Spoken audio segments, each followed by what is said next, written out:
Vous regardez Télésud, bonjour à tous. Lamartine disait que la critique est la puissance des impuissants. Imaginons ce qu'il aurait pu dire aujourd'hui au sujet des haters. Les haters, ces personnes que vous ne connaissez pas et qui, si vous avez eu le malheur de partager une opinion sur Internet, passent leur temps à vous dénigrer, critiquer, insulter, en un mot, à vous détester. La grande différence avec les impuissants de Lamartine, c'est que les haters agissent cachés derrière leur écran, ce qui n'est pas ce qu'on appelle avoir le courage de ses opinions. Mais alors pourquoi tant de haine? Qui sont-ils? Qu'est-ce qu'ils cherchent? Y a-t-il un profil type? Par facilité, on imagine tous, au fond d'une cave, un homme au QI limité, raciste, homophobe, sexiste, pourquoi pas à l'hygiène douteuse aussi, tant qu'on y est, enfin rien qui, de près ou de loin, nous ressemble, bien entendu. Et si on veut être totalement rassuré, il suffit de lire une étude publiée dans Frontiers in Psychology, dans laquelle une équipe de chercheurs très sérieuse ont déclaré que si le comportement des haters pouvait être incompréhensible au commun des mortels, c'est parce qu'il pouvait être digne de ceux des psychopathes. Ce que nous ne sommes bien évidemment pas, psychopathes. Mais on le sait tous, ce n'est pas aussi simple. Le haters est multiple et varié. Et soyons francs, ne l'avons-nous pas été une fois ou deux contre un serveur insolent, une vendeuse débordée ou un taxi mal embouché? Mais est-ce que cela fait de nous des haters ou juste ponctuellement des mécontents? Difficile de ne pas céder à la tentation, non? Eh bien, on va en parler tout de suite.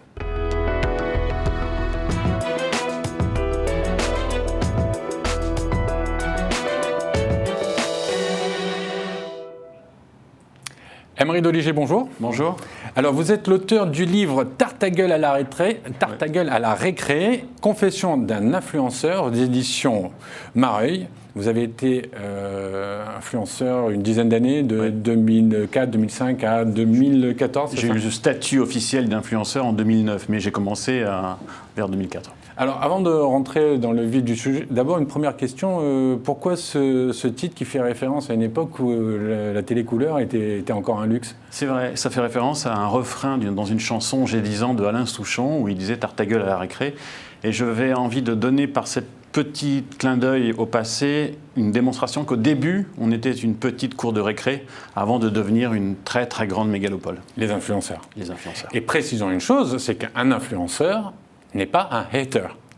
Il peut le devenir, mais à la base, c'est pas ça. Au départ, non. Un influenceur, même à la base, le vrai, véritable influenceur, c'est même autre chose.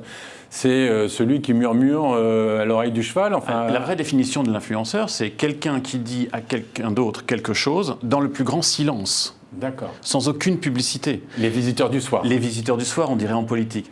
C'est devenu un influenceur, quelqu'un qui a une communauté très importante et qui l'évangélise sur un certain nombre de sujets. C'est ça aujourd'hui un influenceur. Des points communs avec le hater? Vous me répondrez juste après ce sujet que je vous propose de regarder. Justement, on refait un petit point sur qu'est-ce qu'un hater. On regarde.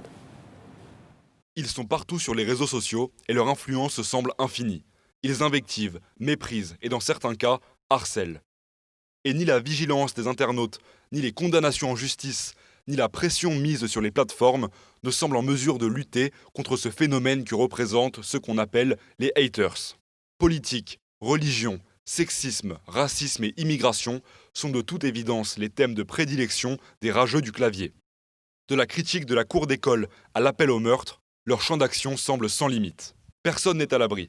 Les attaques sont la plupart du temps gratuites et infondées, comme la comédienne Héloïse Martin, qui, après avoir participé à Fort Boyard pour venir en aide à une association, s'est retrouvée victime d'insultes sur son physique. C'est dingue de recevoir autant d'insultes sur mon physique. J'ai participé à Fort Boyard et nous avons joué pour une magnifique association. Je n'étais pas là pour faire la belle. C'est de la bêtise, de la méchanceté gratuite. Je vous plains tellement. Un exemple parmi des millions d'autres. Certains diront que ça fait partie du jeu, quand d'autres réfléchiront aux techniques pour les combattre. Néanmoins, que peut-on envisager pour endiguer ce fléau 2.0 sans piétiner non plus la sacro-sainte liberté d'expression qui est au cœur de la Constitution américaine, patrie des géants des réseaux sociaux? Que faire sans passer pour un censeur ou un réac? Éduquer les plus jeunes et les responsabiliser? Cela va de soi, mais cela va prendre des années qui laisseront la porte ouverte à des flots de haine. La réalité est qu'il n'y a pas de solution miracle. S'il y en avait une, tout le monde l'utiliserait.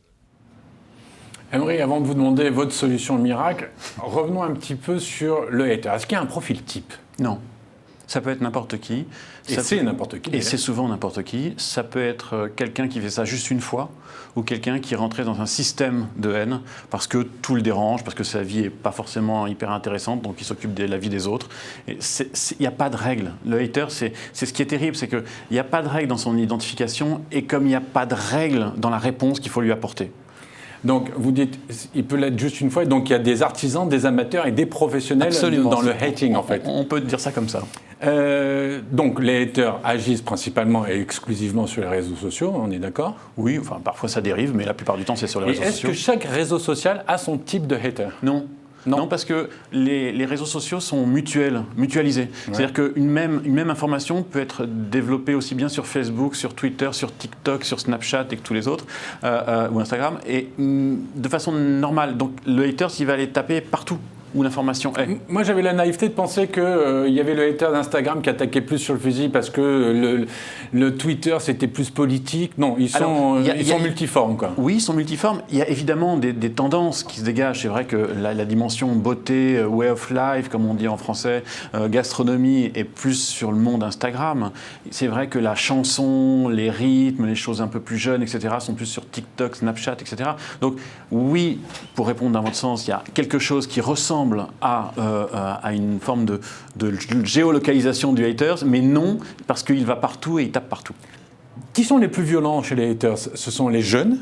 Ce sont les plus âgés? Quand on arrive, est-ce qu'en voyant une réflexion, quoique des fois il peut y avoir des critiques faites par des vieux qui ressemblent à des critiques de cours d'école, mais vous auriez tendance à penser quoi? Qui est plus cruel?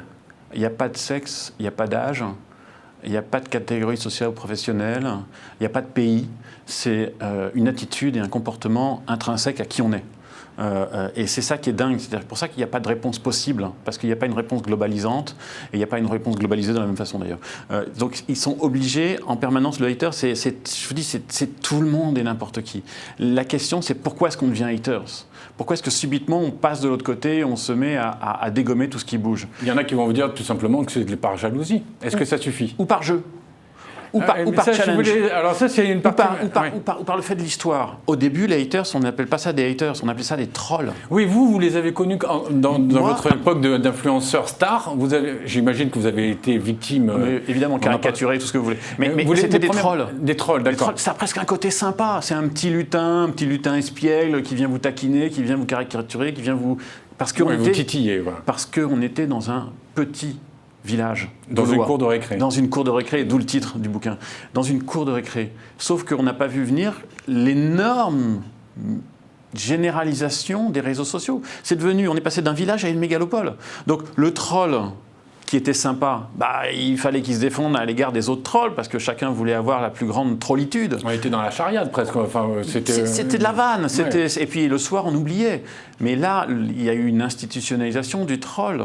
Le troll est devenu quelqu'un d'important. Donc un hater qui arrive à bien défoncer quelqu'un, parce qu'il n'y a pas d'autre terme, il devient un champion des haters. Ouais, mais est-ce que il y a une coupe du monde du haters. Il y a une coupe du monde du haters? Non institutionnalisée, mais elle existe. Est-ce que c'est pas aussi la faute de ceux qui en sont victimes de donner trop d'importance? Alors c'est facile à dire, mais des fois ils sont assez subtils pour aller vous toucher là où ça fait vraiment mal. Est-ce que c'est pas alimenté justement? C'est une drogue être hater. Dans votre livre, vous expliquez que quand vous étiez influenceur, vous étiez drogué. Absolument. C'est un neurobiologiste qui, dans un bouquin qui s'appelle Le bug humain, que je vous invite tous à lire, qui explique qu'en fait, dans notre cortex, là-bas derrière, il y a une petite glande qui s'appelle le striatum. Ouais. C'est un tout petit truc qui remonte à l'époque de l'Homo sapiens sapiens, donc il y a quelques quand même dizaines de millions d'années. Qui était déjà un hater? Non, mais qui avait tous les éléments pour devenir haters. Et cette petite glande nous permet de mieux nous nourrir, survivre quand il y a un danger, etc., etc. Bref, qui nous permet de nous maintenir en vie et au-dessus des autres. En vie et au-dessus des autres. Oui, Vous voyez venir avec moi ça? Très bien, absolument. Donc sur les réseaux sociaux, qu'est-ce qu'il faut?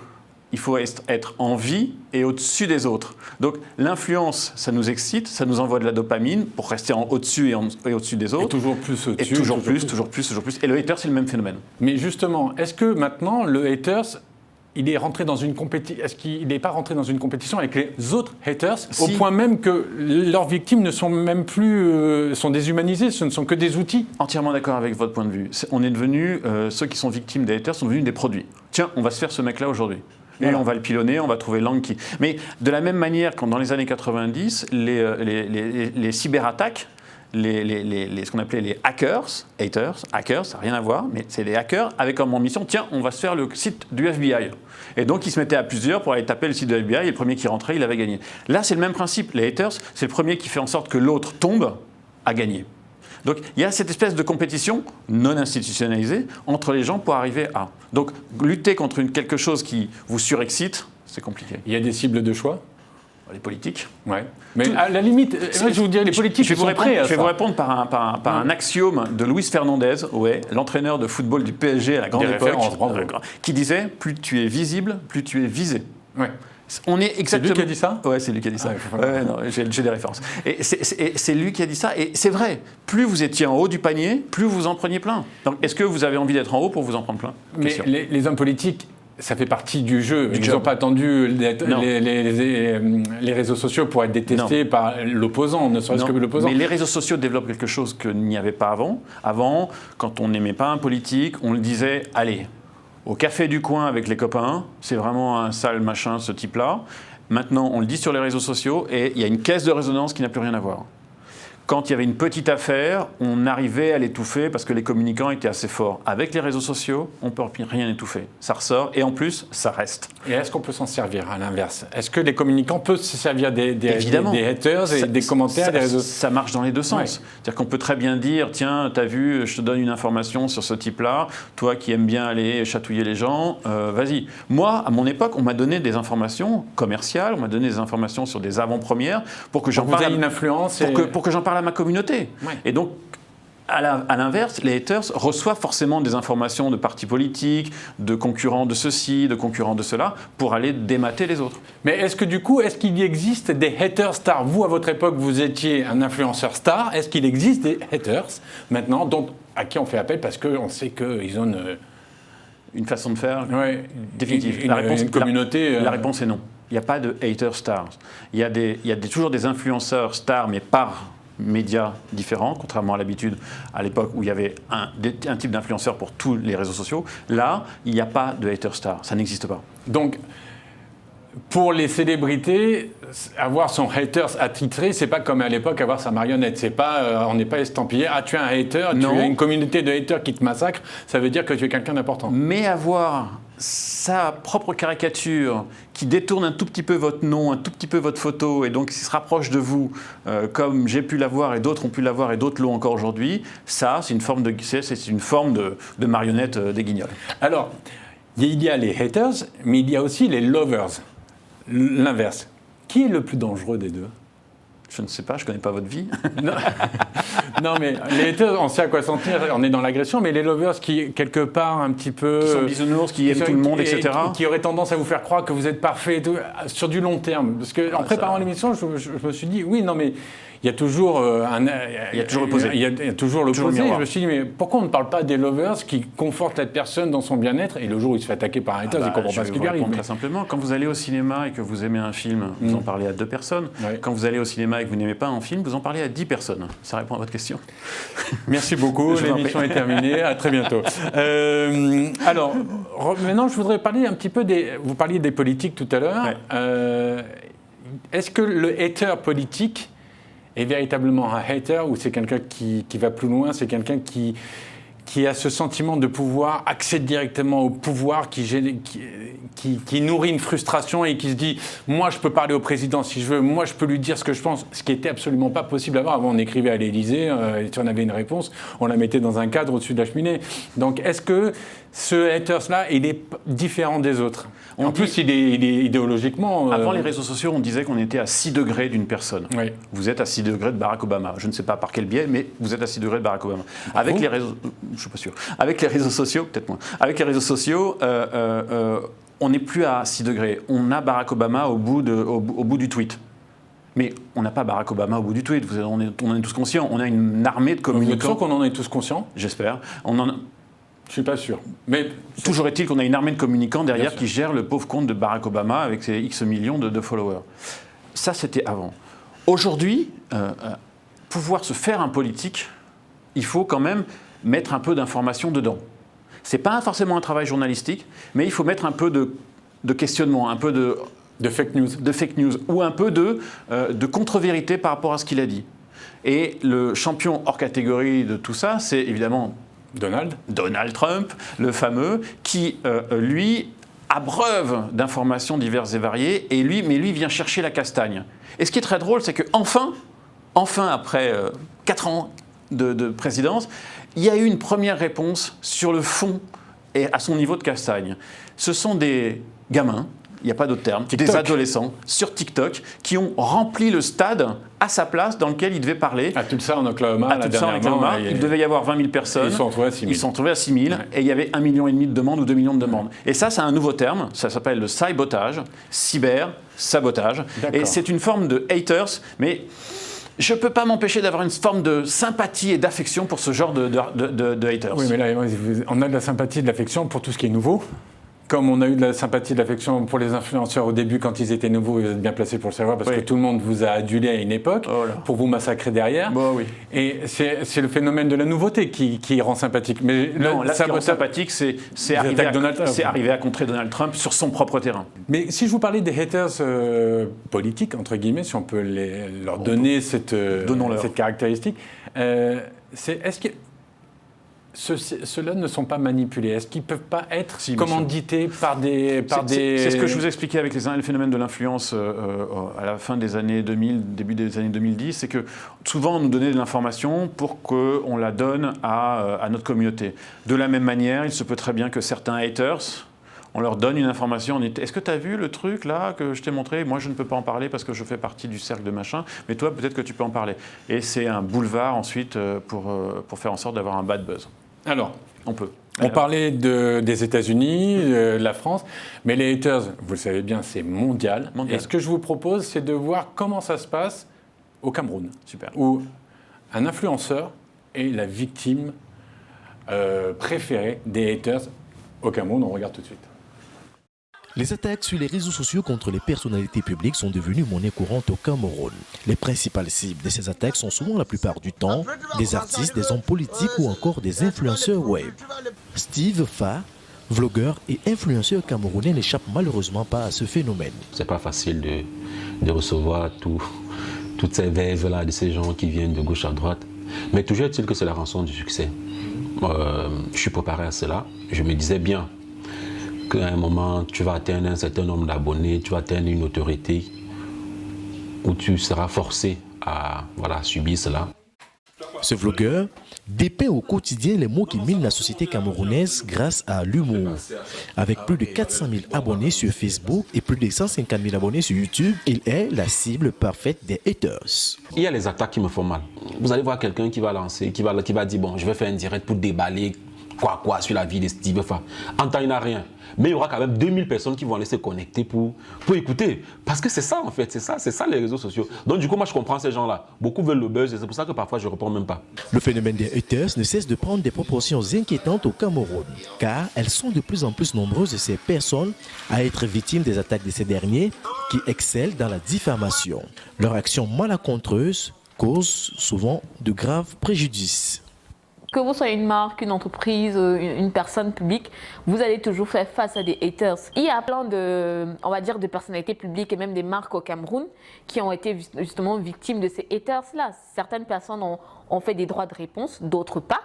Et après, ça s'arrête toujours. Mais ce qui est là, c'est que ça fait partie des emmerdes de votre réputation. Avec ces attaques infondées qui croissent de manière exponentielle, le vlogueur et influenceur Steve Fa pense qu'il est temps d'agir. Je pense que, contrairement à moi, les autres gens qui sont victimes de ça devaient intenter des actions en justice. Je pense que c'est important que les gens comprennent que les réseaux sociaux, ce n'est pas la cour du roi Péto.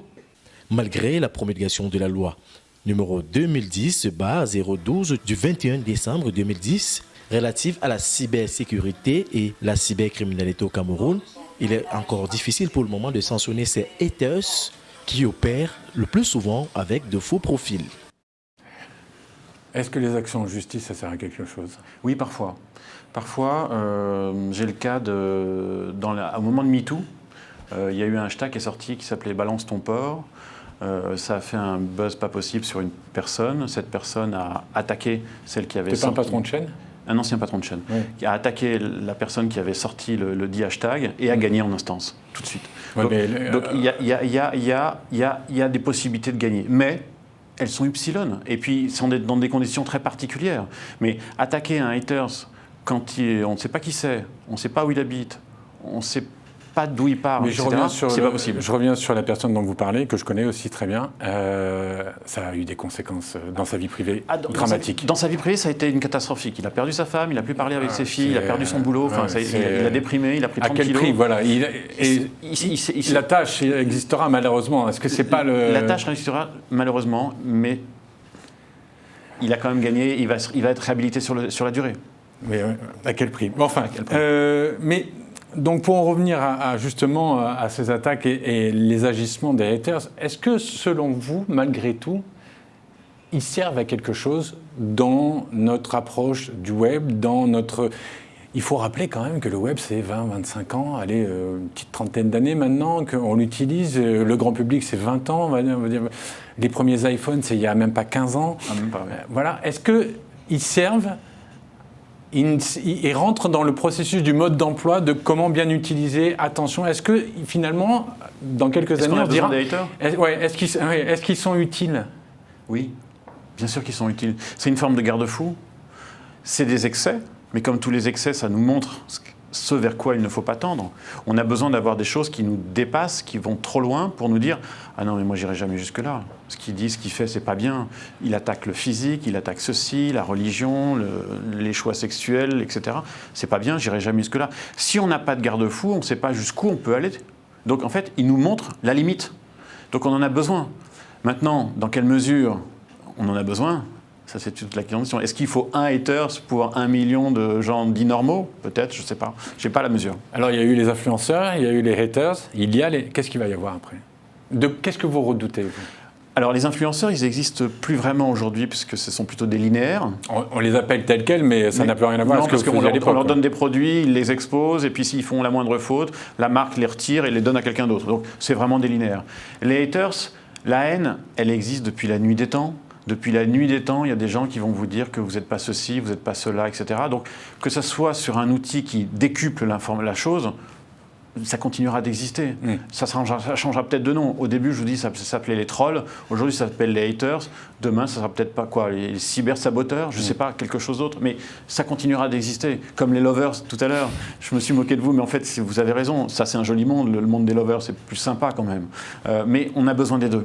Et il y a une communauté qui est en train de naître qui vous inquiète un peu ou non? On est dans l'absolu, ça m'inquiète, tout ce qui est extrême m'inquiète. Mais là aussi, une fois de plus, on en a besoin. Rappelez-vous la courbe de Gauss dont je vous parlais tout à l'heure. On a besoin des extrêmes pour pouvoir construire quelque chose de plus pérenne. Alors, on va terminer l'émission par la première question, en fait, du début de l'émission.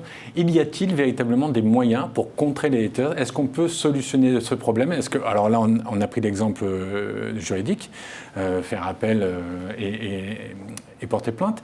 Mais est-ce qu'il y a d'autres modes d'action accessibles à tous, plus malignes, plus subtiles, qui mettraient le haters face à ses responsabilités? Est-ce que déjà supprimer l'anonymat serait une bonne chose? Alors, son point faible, c'est quoi? Première chose, on ne peut rien faire d'un point de vue juridique sur Internet parce que c'est un réseau mondial et qu'il y a tellement de lois différentes que pour les harmoniser toutes, on n'y arrivera pas. Donc quand vous êtes victime d'une attaque, il y a 3 options. Le silence, on dédain, on s'en fout, on laisse passer. Mais comme le disait dans le reportage le vlogueur, ça fait mal. Doucement, progressivement, mais progressivement, ça fait mal. La deuxième façon de faire, c'est de répondre en frontal, mais en mode bourrin. Il n'y a pas d'autre terme. Et là... On s'épuise. Oui, et puis c'est au plus fou des deux. Donc ça peut monter très haut, et puis parfois ça peut même aller dans la vie réelle. On l'a vu avec des rappeurs il n'y a pas très longtemps, qui se sont tabassée dans un aéroport parisien. Oui. Ou bien il y a le troisième point de vue, qui est un point de vue plus subtil, plus complexe, qui est une façon de retourner l'autre par une formule, par une phrase, par un savoir-être, par un savoir-faire, qui met tous les rieurs de votre côté par rapport au fait que l'autre vous attaquait avec ses propres rieurs. L'autodérision et l'ironie. Une forme d'autodérision et d'ironie, mais pas méchante, presque bienveillante à l'égard du pauvre type qui finalement est peut-être au fond de sa cave, peut-être seul, peut-être homophobe, peut-être, etc. Ou peut-être pas. Ou peut-être pas. Donc on peut s'attendre à ce qu'il y ait des formations contre les haters, des écoles spécialisées Non. pour... C'est l'école de la vie. Ouais. Donc voilà, je ne peux pas vous répondre mieux que c'est l'école de la vie. Emery Doligé, merci beaucoup. Merci Je à vous. rappelle votre livre Tarte à gueule à la récré, Ouais. les confessions d'un influenceur et non pas un hater. Vous l'avez été, vous, à des moments? Un petit peu, Vous- ouais. Bon, on refera une émission, on en reparlera. Oui, si vous voulez. Merci Je vous beaucoup. en prie. Nous, on se retrouve très bientôt pour un nouveau TLS+. D'ici là, comme d'habitude, continuez à vous informer sur Télé Sud.